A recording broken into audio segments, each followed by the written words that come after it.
আমাদের হাজী দানেশ কৃষি বিশ্ববিদ্যালয় বা বিজ্ঞান প্রযুক্তি বিশ্ববিদ্যালয় আসলে ধন্য এরকম একটি প্রতিষ্ঠান তার সামনে থাকা। আমি দেখেছি যে আন্ডার গ্রাজুয়েট এমএস এর ছাত্রছাত্রীরা সেখানে বেশ একটি হল রুম ভর্তি হয়ে তারা কোর্সটা করতেছে।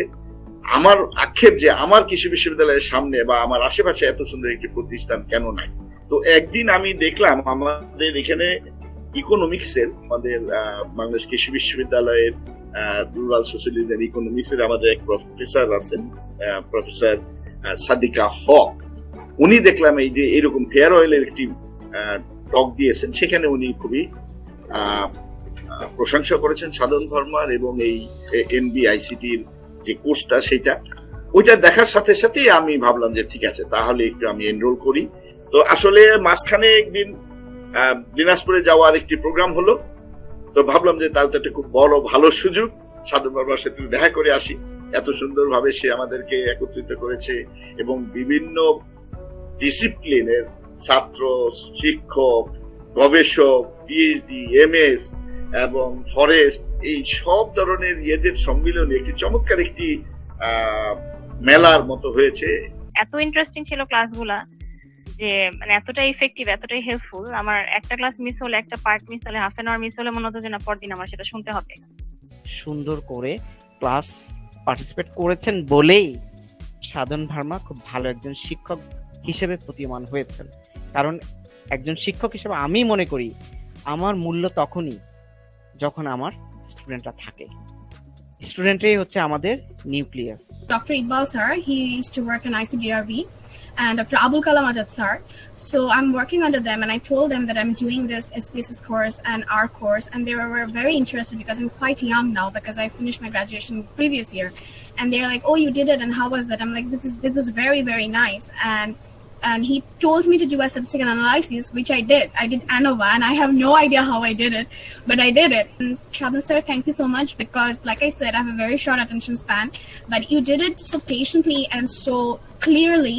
আর সাধনের আরেকটা বিষয় যেটা যে পেশেন্সের কথা বললাম, কেউ যদি মনে করে যে আমার সামনে যদি কেউ বলে যে না ওখানে গিয়ে উপকৃত হতে পারলাম না, এটা আমি একেবারে নিশ্চিত হয়ে বলতেছি যে হয় ক্লাস করে নাই অথবা মনোযোগী ছিল না।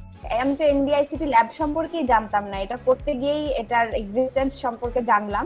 দেখলাম যে অনেক অনেক আরো হেল্পফুল কোর্স আছে, তো সামনে হয়তো যখন যখন প্রয়োজন হবে বা মনে হবে যে করা উচিত, তো এই একটা নতুন উইন্ডো আর কি ওপেন হলো যে না এখান থেকে এইসব জিনিস শেখা যাবে এবং মোটামুটি রিজনেবল এর মধ্যে। কারণ সব সময় এত কম খরচে আসলে পাওয়া যায় না হাতে, সব সময় ওরকম ফিনান্সিয়াল সাপোর্টও থাকে না।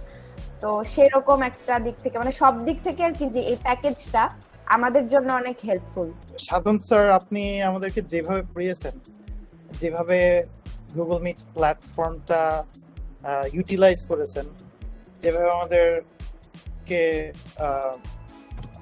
আমাদের সাথে পেশেন্ট হয়ে শ্রদ্ধার সাথে এবং খুবই সুন্দরভাবে পড়িয়েছেন, সেটার জন্য আমি আপনার কাছে আজীবন কৃতজ্ঞ থাকবো। এই এসপিএসএস কোর্সটা করার আগে আমার মানে কোনো সেরকম ধারণা ছিল না, তবে এই জায়গাটা একটা বিশ্বাসের জায়গা যে আমার এখানে আসলে কখনো সময়টা নষ্ট হবে না। এই ট্রেনিং ইনস্টিটিউট পরিচালনা করতে সাধন বহুবার রংপুরে এসছে, আমি গিয়েছি, যতটুকু পেরেছি সহযোগিতা দিতে।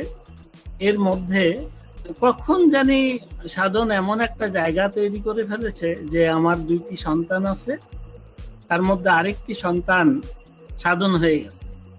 একজন টিম লিডার বা একজন অসাধ্য সাধনকারী জনাব সাধন ভার্মা, ওনাকে স্যার বলাতে আমি অত্যন্ত নিজকে সম্মানিত বোধ করি।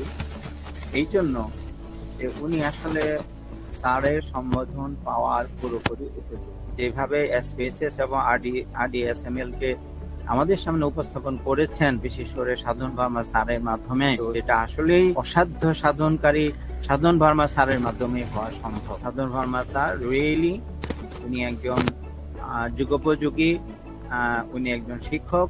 আমাদের মতো বিশ্ববিদ্যালয়ের শিক্ষক থেকে শুরু করে একবারে গ্রাজুয়েট পর্যন্ত সকল লেভেলের শিক্ষার্থীর জন্য উনি সত্যিকার অর্থেই অসাধ্য সাধনকারী একজন গুরু। মিস্টার সাধন ভার্মা যেভাবে মানে শেখানোর চেষ্টা করেছেন সেটা মানে একদম কি বলবো, এটা মানে কম্পেয়ার করা যায় না কোনো কিছুর সাথে। আমার কাছে মনে হচ্ছে উনি অনেক অনেক ধৈর্যের মানে পরীক্ষা দিয়েছেন। বিভিন্ন ধরনের মানুষ, স্টুডেন্ট, রিসার্চার, টিচার, বিভিন্ন লেভেলের মানুষ, বিভিন্ন এজের মানুষকে একসাথে একটা প্ল্যাটফর্মে ডিল করা with patience, unbelievable. Hats off to you mister Sadhan Verma. সাধনের কাছ থেকে ভালো করে কিভাবে কথা বলতে হয় তার উপরে বোধহয় একটা ট্রেনিং নিয়ে আসা উচিত আমাদের সবাই। সাধনকে অশেষ অশেষ ধন্যবাদ, কারণ আমি যে কয়টা ক্লাসে ছিলাম, প্রথম 3-4টা ক্লাসে আমার কাছে মনে হয়েছে এক্সিলেন্ট। এটার উপরে আর কিছু হয় না। মানে সব থেকে বেশি আসলে ধন্যবাদ দিতে হয় আমাদের সাধন ভার্মা সাহেবকে, কারণ উনি যেভাবে শিখিয়েছেন আমার মনে হয় না যে এত সুন্দরভাবে এত সহজভাবে এটাকেও এর আগে আমি মনে হয় পাইনি কখনো। এত সুন্দরভাবে শেখানোর এবং এত কঠিন জিনিসটাকে এত সুন্দরভাবে প্রেজেন্ট করা, এটা আমার মনে হয় সবাই স্বীকার করেছেন গত লাস্ট ক্লাসে যে এত সুন্দরভাবে আপনি শিখিয়েছেন এই জিনিসটা। এবং আমার ব্যক্তিগতভাবে মনে হচ্ছে যে আমি অনেক বেশি উপকার আমার হয়েছে এবং অনেকগুলো কনসেপ্ট এখানে আমার ক্লিয়ার হয়েছে, এবং রিসার্চ করতে গিয়ে যে অনেকগুলো কোশ্চেন অ্যারাইজ করতে হয়তো সেগুলোর কোনো সমাধান হয়তো অনেক সময় খুঁজতেও যায়নি নিজে থেকেই, কিন্তু এখন দেখা যাচ্ছে যে না, অনেক কিছু এখান থেকে উত্তর পেয়ে গেছি। আমি মোহাম্মদ হাসিনুর ইলাহি, senior lecturer east West university. রিসার্চের বিষয়ে আমি স্টুডেন্ট লাইফ থেকে অনেক বেশি ইন্টারেস্টেড ছিলাম হয়তোবা, তো সেইখান থেকে রিসার্চের ক্ষেত্রে এত খুঁটিনাটি অনেক বিষয়, যে বিষয়গুলো আছে, এবং আমার কাছে মনে হয় যে আমি অনেক বেশি পরিমাণে উপকৃত হয়েছি। এবং এখানে একটা কথা না বললেই না, আমাদের যিনি ইনস্ট্রাক্টর আছেন সাধন বর্মা সাহেব, উনি খুবই চমৎকার ভাবে ওনার বাচনভঙ্গির বিষয়ে গত ক্লাসে অনেকেই বলেছেন, এবং আমরা সবাই জানি উনি খুব চমৎকার করে সুন্দর করে কথা বলতে পারে। এবং আমি একটা জিনিস দেখেছি, উনি যে কোনো ধরনের প্রশ্নগুলো খুব সুন্দরভাবে উনি উত্তর দেওয়ার চেষ্টা করেন, বুঝিয়ে বলার চেষ্টা করেন। ওনার ভিতরে কখনো ওই বিরক্ত বিষয়টা কখনো আমি এই সেশনগুলোতে পাইনি। সেজন্য ওনাকে অসংখ্য ধন্যবাদ।